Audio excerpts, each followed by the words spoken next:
अगर सिंगापुर की बात करें तो सेमीकंडक्टर बनाने में ये दुनिया का 10% शेयर रखते हैं और सेमीकंडक्टर मैन्युफैक्चरिंग की मशीनरी बनाने में सिंगापुर जो है 20% जो है दुनिया को कंट्रीब्यूट कर रहा है। ताइवान, सिंगापुर, अमेरिका, ये तीनों बड़े बड़े मुल्क जो हैं अब सेमीकंडक्टर हब इंडिया को बनाएंगे और इन्वेस्टमेंट इंडिया की तरफ लेके आ रहे हैं।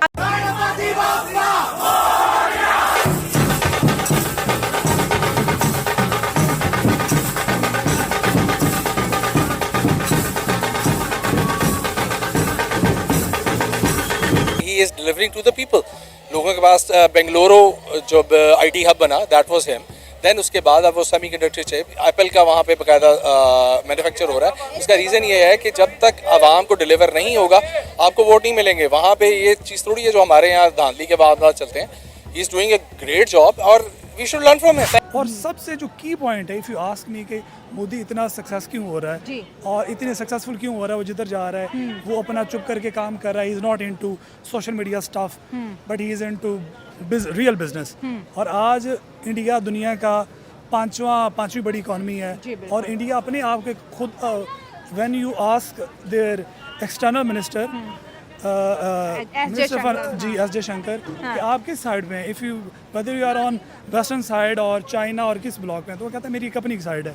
क्योंकि मैं 1.5 अरब आबादी का और किसी की बात नहीं सुनते, सबको खरी सुनाते हैं। वो क्यों सुनाते हैं? बिकॉज वो दुनिया की 5वीं बड़ी इकॉनमी है। पहले तो पाकिस्तान ये लड़ रहा है कि भाई यहाँ के अवाम को कुछ खाने को दो। जो यहाँ पे जॉब कर रहे हैं उन यहाँ पे जो डिग्रीज होल्डर हैं उनको नौकरी मिलेगी तो बाहर जाएंगे ना। तो जो बाहर जा रहा है पाकिस्तानी, वो जब यहाँ से बाहर जाता है पहले तो उसको वीज़ा ही नहीं मिलता। फिर जब वीज़ा मिल जाता है वहाँ पे जाता है तो उसको वहाँ पे पता चलता है कि भाई 10 इंडियन है और एक पाकिस्तानी है। वो 10 इंडियन जब अप्लाई करते हैं तो 10 को वीज़ा मिल जाता है। जब पाकिस्तानी 10 अप्लाई करते हैं तो एक को मिलता है। वो एक जाता है, आगे इंडियन 10 बैठे हुए हैं, ये एक बैठा हुआ है। मैनेजमेंट सारी इंडियन है, इंटरव्यू सारे इंडियन ले रहे हैं, तो जॉब किसको मिलेगी? दोस्तों, गणपति बप्पा मोरिया। दोस्तों, गणेश चतुर्थी की शुभ अवसर पर आप सभी को नमस्कार, प्रणाम। हम फिर हाजिर हो गए हैं पाकिस्तानियों का रिएक्शन वीडियो लेकर। आप देखिए आगे क्या बोलते हैं। ये अभी हाल ही फिलहाल जो ब्रुनेई और सिंगापुर का जो प्रधानमंत्री नरेंद्र मोदी ने दौरा किया है, उससे क्या फ़ायदा इंडिया को हो रहा है, उससे क्या नुकसान पाकिस्तान को ना होते हुए भी हो रहा है, और उनका रोना कैसा है, वो फिर क्या चाहते, आखिर चाहते क्या है, वो उनको भी नहीं समझ में आता। आप प्लीज़ थोड़ा देखिए आगे वीडियो को और लाइक कीजिए, शेयर कीजिए, सब्सक्राइब कीजिए। असल में बात ऐसी है कि हर एक कंट्री का फॉल भी होता है और अप भी होता है, मतलब कि तरक्की भी करता है। और ये बात कहना कि मोदी साहब जो है ऐसे ऐसे काम कर रहे हैं, ऐसी बात कोई नहीं है। पाकिस्तान में भी है, बहुत डेवलपमेंट हुई है। आप पिछले 40 ईयर्स का रिकॉर्ड देख रहे हैं, पाकिस्तान हर चीज़ में आगे था इंडिया से, ऑलमोस्ट एवरीथिंग। सर, जब से हमने होश संभाला इंडिया एक दफ़ा IMF के पास गया है, हम 23 से 24 दफ़ा IMF के पास चले गए हैं। जी, आपकी वो बात बिल्कुल ठीक है, लेकिन आप ये भी देख रहे हैं कि आपके जितने भी यहाँ पर नेबर कंट्री है, आपका सिर्फ नेबर कंट्री का आपके ऊपर दबाव नहीं है। आप वेस्टर्न जो वेस्ट है सारे के सारे पाकिस्तान के खिलाफ है। तो क्यों खिलाफ है? हम कहते हैं इंडिया हमारे खिलाफ, हम कहते हैं चाइना हमारे खिलाफ, हम कहते हैं अफगानिस्तान हमारे खिलाफ, ये सबके वो पाकिस्तान ही चुप रहा है। असल में बात ऐसी है कि जी पाकिस्तान की जो एक तो इसकी जियोग्राफी है, इसका ये सबसे बहुत बड़ी रीज़न है इसकी, क्योंकि ये मतलब कि एशिया के एक आपको सेंट्रल एशिया के साथ भी जोड़ता है, आपको दूसरी कंट्री के साथ भी जोड़ता है, तो इसकी ये वजह भी है। और दूसरी वजह हमारे हुक्मरान का भी हाथ है, लेकिन हर एक बंदे का अपनी जगह पर हाथ है। इवन कि आप भी और हम भी, जितने भी लोग हैं, हम सब भी इस चीज़ में शरीक हैं।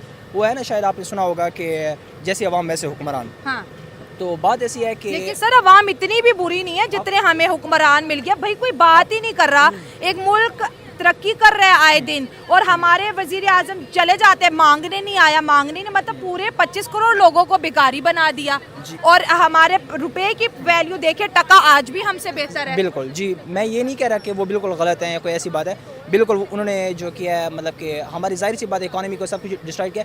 लेकिन असल बात वही होती है कि जो अगर यहाँ पर मैं बात करूँ तो कुछ लोग ऐसे होते हैं कि जो हमें जीने ही नहीं देंगे, गायब हो जाएंगे। इंडिया में कारोबार है, फैक्ट्री हैं, यूनिवर्सिटी है, उस कारोबार बहुत ज़्यादा है, इसलिए उधर लोग जा रहे हैं, इंडिया में जा रहे हैं। बांग्लादेश देखो, काल का मुल्क बना पाकिस्तान के बाद का। हाँ। देखो क्या बन गया बांग्लादेश में, शाद और डाले की फैक्ट्रियाँ, हर चीज़ उधर बन गई। लेकिन हम फिलहाल फारग हैं, इसलिए हम रिक्वेस्ट करते हैं पाकिस्तान को और वज़ीर आज़म को कि अच्छे से अच्छा काम करो जो आवाम के लिए हो। हम गरीब खुद का कारोबार था हमारा, ये तकरीबन 2022 की बात है। हमारा तकरीबन 50 लाख 60 लाख रुपए में कारोबार था, अभी बिल्कुल फ्लॉप हो गया, बिल्कुल फ्लॉप हो गया। किस चीज का कारोबार था आपका? हमारा ये कपड़े का था, क्लॉथ हाउस। क्लॉथ हाउस था, क्यों फ्लॉप हुआ, क्या वजह आई? बस ये हालात ऐसे हैं कि इनकी मैनेजमेंट नहीं ठीक, हाँ। क्योंकि ये ज़िम्मेदार है ना, वो बिल्कुल फ्लॉप हो गया। हमारा जो पंजाब है ना, ये जो हमारा ख़ास तौर पे हमारा जो पंजाब है, ये है ज़िम्मेदारी के सर पे है। ज़िम्मेदार अगर खुशहाल है तो किसान मतलब हाँ, जिम्मेदार। किसान, हाँ। सर ये मैं बात करूँ इंडिया और पाकिस्तान की, उनके वजीर आजम कामयाब दौरे करके फैक्ट्रियां लगा रहे हैं। एक फैक्ट्री लगेगी, 2 लगेगी, 10 लाख 20 लाख 30 लाख 40 लाख लोगों को कारोबार मिलेगा, काम मिलेगा। मैडम इधर कुछ भी नहीं होगा जब तक हुकूमत ऐसी है, इधर कुछ भी नहीं होने वाला, कुछ भी, क्योंकि वो उनका इंटरेस्ट ही नहीं है पाकिस्तान के ऊपर। इंडिया से क्यों नहीं सीख रहे? उनका मोदी साहब तो वजीर आजम मैडम, बन के उनका- पूरे कौम को बाप की तरह पाल रहे हैं। मैडम उनका इंटरेस्ट ही नहीं है पाकिस्तान को, क्योंकि वो पाकिस्तानी है ही नहीं। वो तो अपना पैसा लेके चले जाते हैं ना, बिजनेस करने आते हैं पाकिस्तान में, बिजनेस करके बाहर चले जाते हैं। अगर उनका इंटरेस्ट हो पाकिस्तान के ऊपर तो वो पाकिस्तान के लिए सोचे ना। तो मोदी साहब का इंटरेस्ट इंडिया में है, इस वजह से वो इंडिया का हाँ सोच जी, रहे हैं। इंडिया में वो देखो एक चाय का खोखा लगाता था मोदी साहब, देखो आहिस्ता आहिस्ता वज़ीर आज़म कितनी बार तीसरी दफ़ा वज़ीर आज़म बन गया। देखो अवाम खुशहाल है तो उसको तीसरी दफ़ा वज़ीर आज़म बना। हमारी जो गवर्नमेंट चोरों की गवर्नमेंट है, देखो वोट से कौन आया मुझे बताओ। हाल फिलहाल में जो सेमीकंडक्टर हब भारत बन रहा है, ये जो चर्चे आप सुन रहे हैं, इसमें इसके पीछे का रीज़न क्या है आपको मैं थोड़ा सा बैकग्राउंड दे देता हूँ कि दुनिया में हर चीज़, हर टेक्नोलॉजी में इंडिया हर कुछ बड़े से बड़े काम कर रहा है। स्पेस टेक्नोलॉजी में कर रहा है, लेकिन एयरक्राफ्ट मैन्युफैक्चरिंग में कुछ नहीं कर पाता है। ठीक है, डिफेंस के जितने भी बड़े बड़े टैंक वगैरह सब कोलैबोरेशन में बना लेता है, लेकिन खुद एक एयरक्राफ्ट करियर नहीं बना पा रहा है जिस पे जॉइंट वेंचर में काम चल रहा है। तो ये सब क्यों होता है? असल में इसका ये है कि जो एक्चुअल तकनीक होती है वो बहुत कॉस्टली होती है। उसको ग्राउंड लेवल पे लाने में उनको बहुत सालों का ये होना चाहिए। जैसे कि सेमीकंडक्टर जो होता है, जिनके चिप बनते हैं, हर चीज़, हर इलेक्ट्रॉनिक अप्लायंस में जो आजकल यूज़ होता है, कंप्यूटर ले लीजिए, टीवी ले लीजिए, कोई भी स्मार्ट डिवाइस ले लीजिए, सब में ये सेमीकंडक्टर रिलेटेड मटेरियल आपको मिलेगा। लेकिन इसका जो मैन्युफैक्चरिंग होता है ये कहाँ होता है? ये होता है जो दूसरे छोटे मुल्क हैं, छोटे इन द सेंस साइज में छोटे हैं लेकिन धमाका बहुत ज़्यादा है, ताइवान, ताइपे और आपके सिंगापुर, ये सब जगह पे इनकी जो मैन्युफैक्चरिंग होती है, ये बरसों से चल रही, इनकी जो प्लांट्स वगैरह ये चल रहा है और ये हाई क्वालिटी का जो है डिवाइसेस चिप्स बनाते हैं। तो वो तकनीक जो है वो इंडियन, आपको क्या लगता है कि टाटा, अब अबानी, अदानी वगैरह ये सब नहीं लगा सकते थे, लेकिन उनको तुरंत रिटर्न चाहिए। इस सब चीज़ में तुरंत रिटर्न नहीं मिलता है। इंडिया वालों को क्या है कि अभी खाना खाया, सुबह निकल जाना चाहिए। ये वो काम नहीं है। ये आप खाओ, बचाओ और अच्छे से वो निकालो, उसका बेनिफिट मिलना चाहिए। वही चीज़ होता है कि जो सेमीकंडक्टर प्लांट मैन्युफैक्चरिंग यूनिट जो लगते हैं ना, वो रातों रात आपको अमीर बना देंगे, रातों रात आपको तरक्की हो जाएगी, ऐसा नहीं होता है। जैसा कि बहुत लोग बोल रहे थे कि IRCTC डूब रहा है, एयर इंडिया डूब रहा है, LIC डूब रहा है, लिस्टिंग होने के बाद स्टॉक एक्सचेंज में डूब जाएगा। लेकिन हाँ, आपने देख लिया कि कौन डूबा है और किन के विचार डूब गए हैं ये आप सबको पता है। तो ठीक उसी तरह ये जो सेमीकंडक्टर जो इंडस्ट्री है, ये रातों रात चौंकने वाला चीज़ नहीं है। इसमें बहुत बड़ा इन्वेस्टमेंट लगता है, बहुत प्लानिंग होती है। अगर आप अभी प्लांट लगाएंगे तो हो सकता है इसका रिज़ल्ट आपको 7 से 10 साल बाद मिले।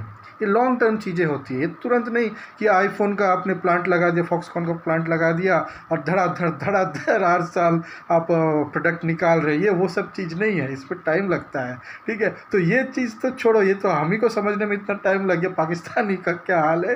हाँ, लेकिन एक चीज़ है, आप इनका जो रिएक्शन देखे आपको क्या लग रहा है, इनको समझ में नहीं आ रहा। IT फील्ड में रोए, सिलिकॉन वैली में डूब जाए, बेंगलोर आके कूद जाए, या फिर क्या करें, इनको समझ में नहीं आ रहा है। लेकिन दोस्तों, वीडियो अगर आपको अच्छा लगे तो लाइक कीजिए, शेयर कीजिए, सब्सक्राइब कीजिए। मैं अभी रेगुलर आप वीडियो अपलोड करता रहूँगा। आप प्लीज़ आप लोग थोड़ा सा सहयोग कीजिए। और जय हिंद, जय भारत, वंदे मातरम।